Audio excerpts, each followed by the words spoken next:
Hey everyone. Welcome to the Spark Faith podcast. I am Dr. Chris Sargent, and we have been deep in the mire of guilt and shame and self sabotage. And oh my goodness, this started a couple of weeks ago, right? So that we could start making healthier choices and taking care of the temple. And so that we can ultimately live the bigger, amazing life that God has planned for us. And so I want to do a couple of things today. First of all, I'm going to have a little confession time so that you can get to know me better. And then I want to encourage you with a couple of things here at the end and a new skill. So hang with me here because there's going to be a skill. So confessions. Confession is that, yeah, I've had to struggle with a lot of guilt and shame and self-sabotage.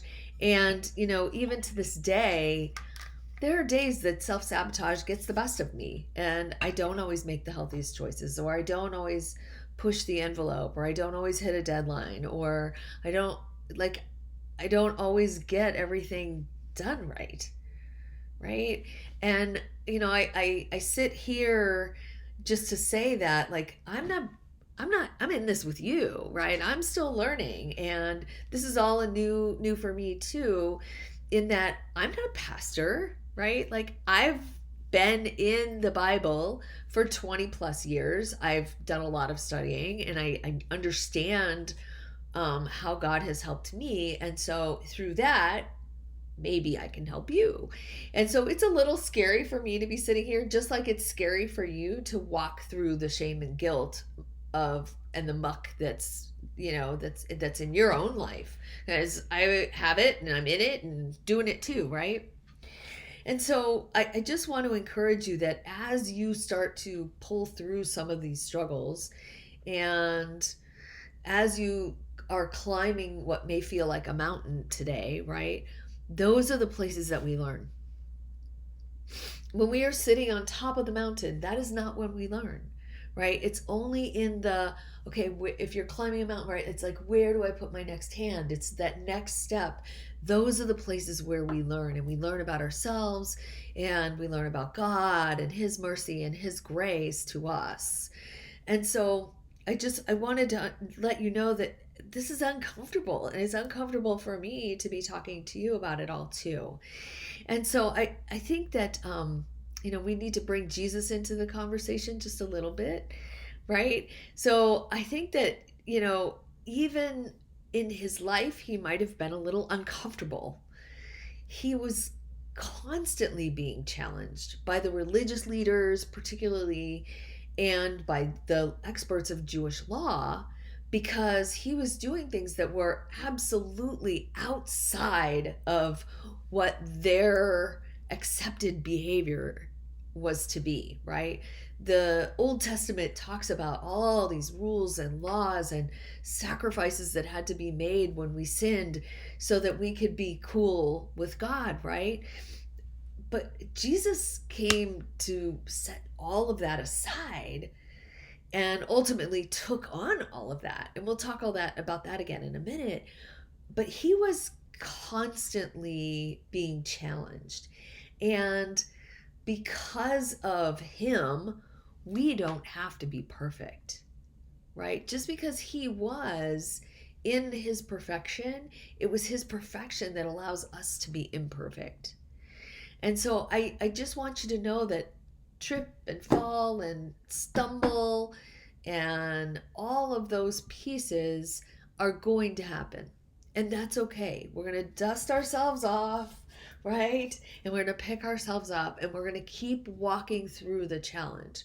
Jesus is hanging out there right with us, because he's a cool dude like that. And he knows that we're going to stumble.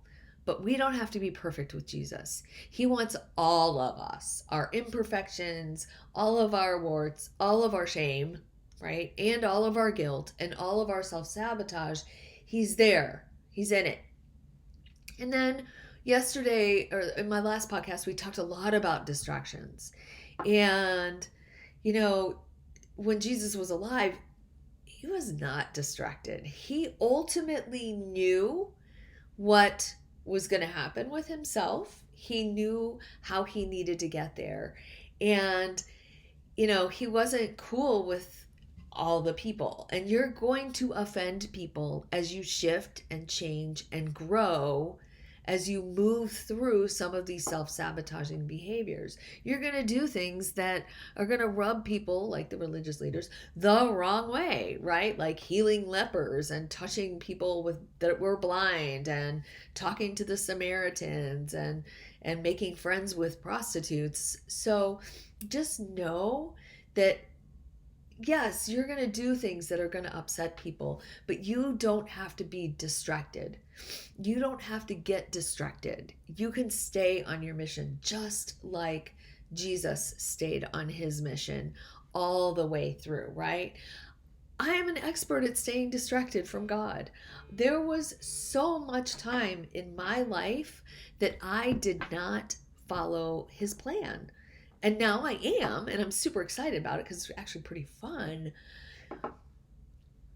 And know that he loves you, and know that the whole reason that Jesus is here, right? This is Easter. This is right after Easter, right? The whole reason that he was here is for you to stick all that shame and guilt and all those things on him.